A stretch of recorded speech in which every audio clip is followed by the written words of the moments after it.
Hi, I'm your host, Larry Smith, and you're listening to Speak Out Podcast, a community outreach of the Lawrence County Career Technical Center in Moulton, Alabama.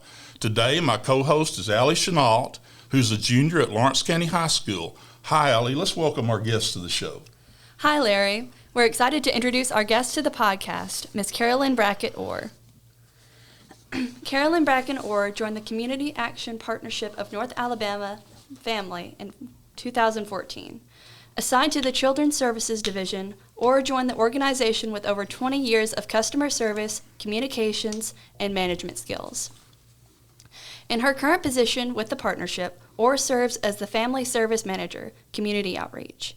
She provides compassionate interactions with the social service role for 5 Alabama counties: Lawrence, Coleman, Morgan, Marion, and Winston. Working with seniors and those in need fits perfectly with Orr's call to serve. As family engagement leader, she served as a liaison between Head Start children and their families for 7 years.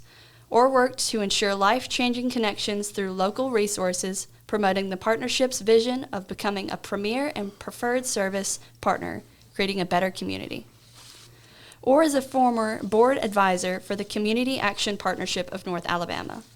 During her 7 years as board member advisor, she served on numerous committees, including executive, finance, nominating, housing, bylaw, business development, Head Start Policy Council, strategic planning, and the annual report team. Representing the community sector of rural Lawrence County in her board role, Carolyn led office as treasurer and vice chair, completing her first terms as board chair in 2012. Orr accepted the position of board advisor in 2013 and was appointed for the public sector as a returning board member in 2014. Orr is a former contract lecturer for Jackson Thornton Incorporated. This is a nationally recognized presenter and motivational speaker. She provides specialized training in board leadership, board governance, empowering women, employee development, and many other topics. Orr currently mentors the public on her Facebook page, Transparent with Carolyn Brackin Orr. She shares snippets through lame jokes, book reviews, quirks, and works of encouragement. Orr understands the importance of self-care and promotes mental health awareness and affirmations on her platform. Orr is a noted author of 10 books, a respected book reviewer, and a journalist. She is a wife, a mother, a grandmother, and a servant of God. Well, welcome to Speak Out, Mrs. Brackin Orr. Thank you so much for inviting me. And would you start out by telling us a little bit more about your position at Community Action? I've been with Community Action in an official capacity for 8 years. I served on the board for 7 years as a volunteer before that. So I am a family service manager in the general services sector. And so families, you get referrals? Right. We work with families that come into the office and provide resources for them, whether it be help with their electric, utilities, gas, water. We offer assistance for housing. We do some rental assistance. We can place children in our child care in our early learning centers for Head Start. So there's a lot of things under the Community Action Partnership umbrella. Oh, what's your favorite part of the job? My favorite part is serving others. I believe that we're all called to serve, and I enjoy connecting the people with the local resources. Well, what are some of the challenges with your job? I would say the main challenge is knowing your limitations. The people come to you and they have a need, and you want to be the answer to all their questions, and you can't do that. You have to operate within the guidelines of your grant, with the specifics of your bylaws and your rules. So you can get so caught up in it that you want to do more than you're allowed to do. So I want to help. I love helping, but there are limits to what you can do. And people that come to Community Action have to qualify in? They have to qualify. Way. We are a low-income poverty prevention network.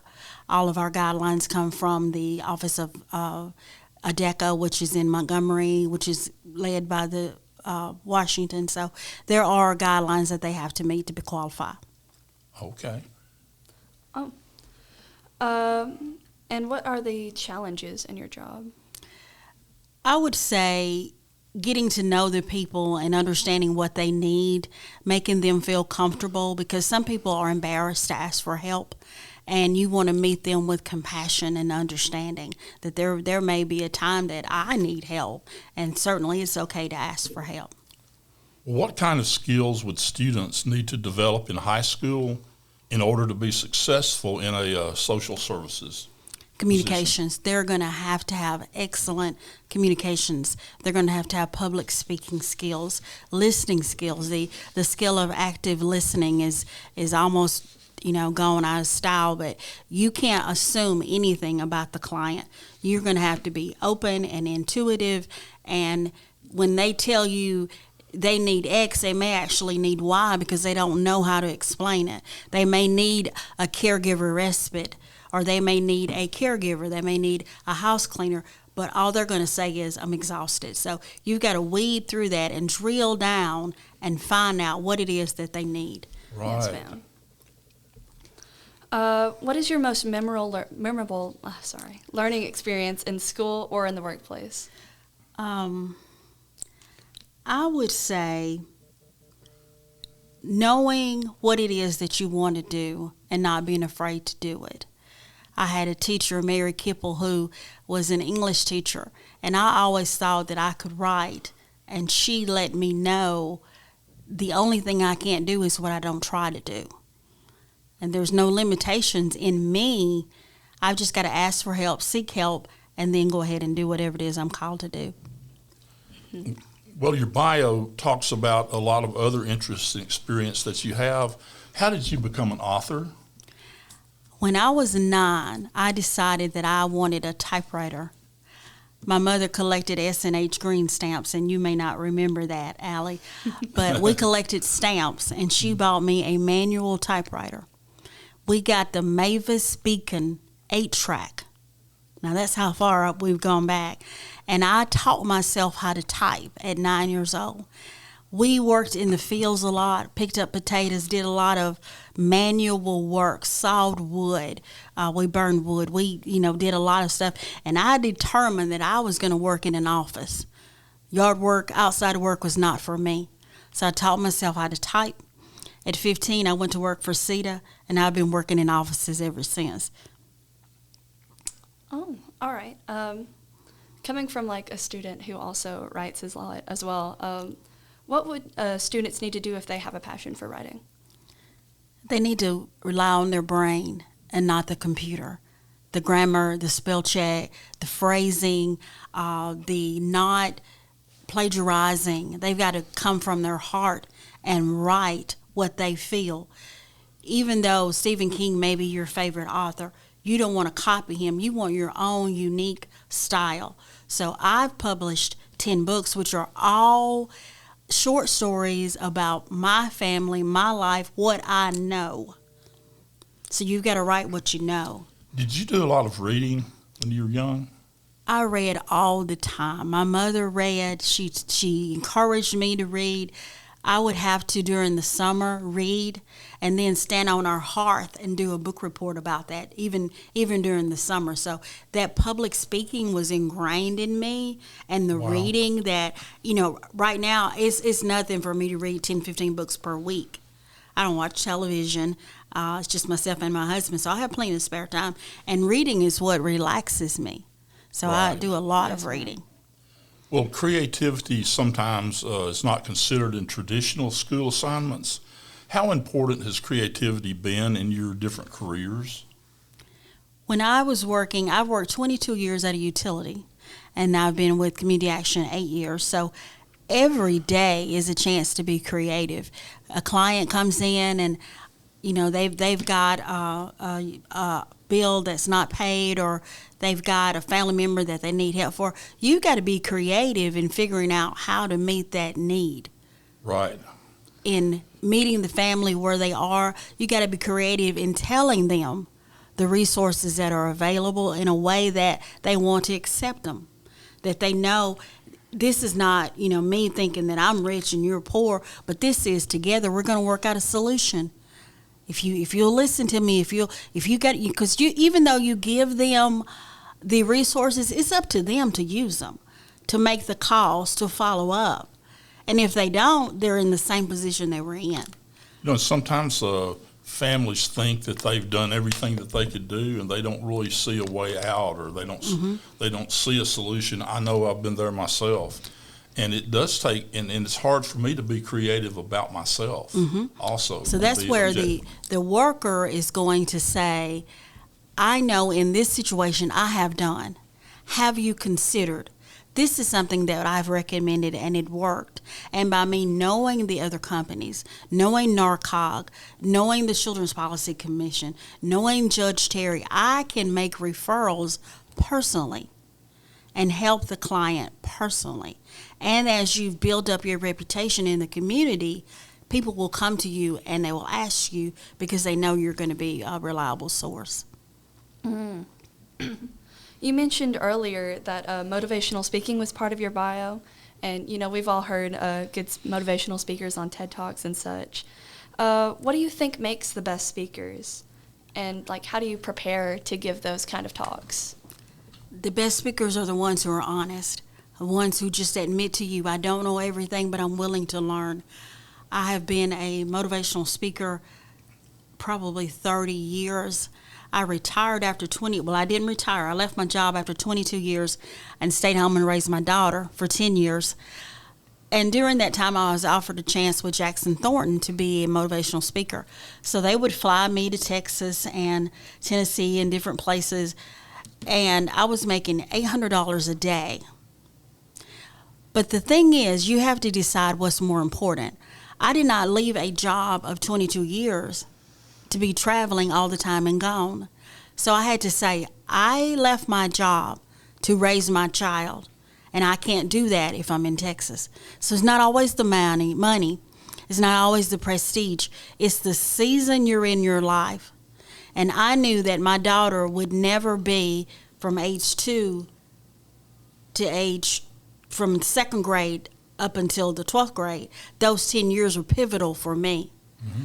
So I had to just be upfront. And then when I would go and do talks, because I still had opportunities after I left Jackson Thornton, I would just tell them, I'm a mother, I'm a wife, I'm just trying to get it together. I don't have all the answers, but this is what has worked for me.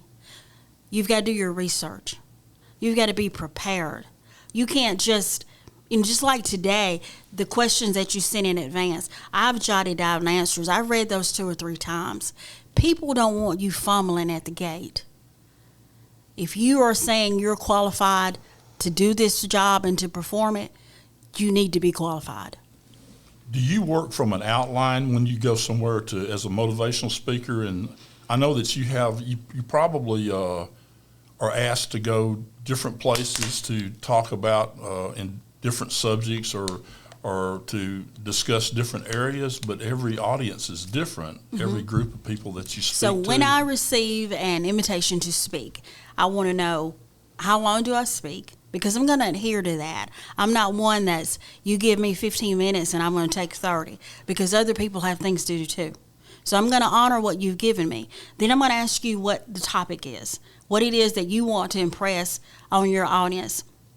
So it's like this afternoon, I'm doing a speaking on depression. So that's coming from my own experiences with depression.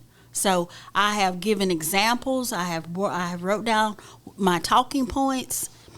And then say that I'm going to speak to the Rotary Club and I'm speaking to a group of educated professionals. Then I'm going to talk about work ethics, communications in the workforce, doing a good job. So every person that asked you to speak already has an idea in mind of what they want you to talk about. And if it's something that I don't know about, there goes the research. Yes. Right. And the finding out and getting prepared for that.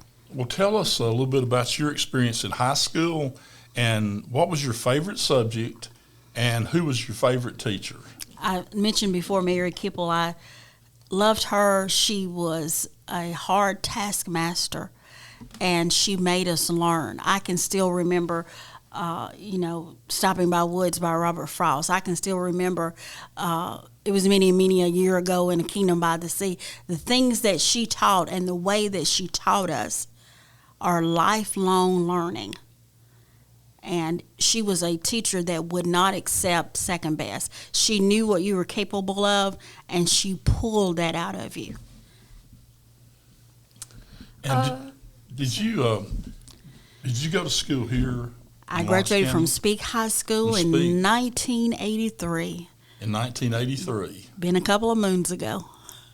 And things have, with the technology, and everybody's got cell phones and iPads and things like that. When you, as a motivational speaker and in your work, do you rely on technology a lot, or are you more of an old school I'm an old person? school pen and paper. I don't care to use PowerPoints. I can print out what I'm going to talk about, and I believe that I can make it come alive, and I don't have to read to you from a PowerPoint. Because if you'll ever just look, most of the people with a PowerPoint read it to you. Right. Infuriates me. I can read. But if you're talking right off the cuff, like I'm doing now, I just believe that's real. And I believe that it captures the people's attention. Nothing against technology, nothing against the PowerPoints. But I'm from the old school. I'm 57. I want one-on-one talking with you, picking a person out in the audience, and interacting with them. Yes. That's what I want. Yes, ma'am. What is a skill all students that you think need to be successful in their careers? No matter what job they decide they want to do, they have to have public speaking. They have to be able to interview, to talk to their supervisors, to interact with their coworkers. There's nowhere you go that you're not talking, that you're not interacting, whether you're in the grocery store or you're going to the gas station. You have to be able to articulate what it is you want people to know. And you have to back that up with sincerity. The other stuff will come, but the public speaking and the communicating, if you don't have that, and the saying, like, speak a clear sentence. Pause when you need to. People are afraid of the pause. It's okay. It's all right. Yes, ma'am. Understand what it is you're trying to say. Get yourself together and say it. I fully agree with the public speaking portion. For example, I've been in 4-H before, and I've competed in many presentation portions, and I've found it really, really helpful for things that I do in school, and other than that, just meeting new people as well. Long ago, in a galaxy far away, I was in 4-H. I won the contest. I won the regional, whatever, and now I'm a 4-H speaker judge. Oh, all right. So that's part of the serving. This is my community. If my community needs me, if Marcia Terry, who's in charge of the 4-H, if she calls me, yes, I'm going to be able to help because 4-H helped me. Yes, ma'am. Well, what other advice would you offer to students who are exploring career choices? The biggest thing that helped me was volunteering. If you are thinking, I want to be a nurse, well, go down to the local hospital and volunteer to be a candy striper, which is what they used to call them. I don't know what they call them now. And see if that's something you like. Do you like the blood? Do you like the patients being sick? Do you like the cleanup? Do you like the being on call? You're thinking you might want to be a fireman. Go down to the local fire department. Talk to the fire department. Do you want to be the one washing the truck? Because we see the glamour part of the jobs, but are you willing to do that nitty-gritty stuff? Yes. Or are you going to say, that's not my job? Because once you commit to a company, every job is yours. Whatever Right. needs to be Yes, done ma'am. is your job. So I would say volunteer. You got the Elks, you've got the Lions Club, you've got the Rotary. There are so many companies here in Moulton, here in Lawrence County, so many different programs.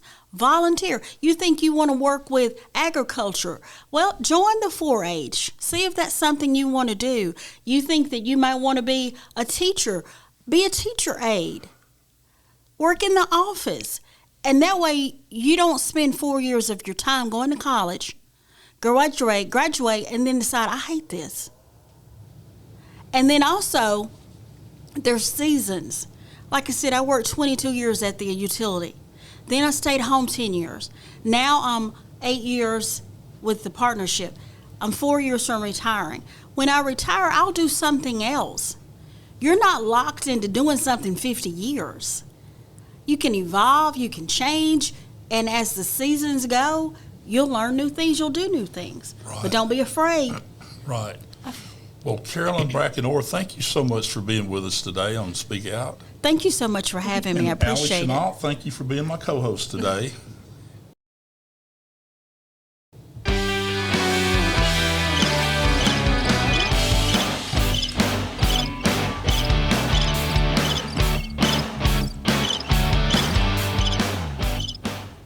You have been listening to Speak Out Podcast, a community outreach of the Lawrence County Career Technical Center in Moulton, Alabama.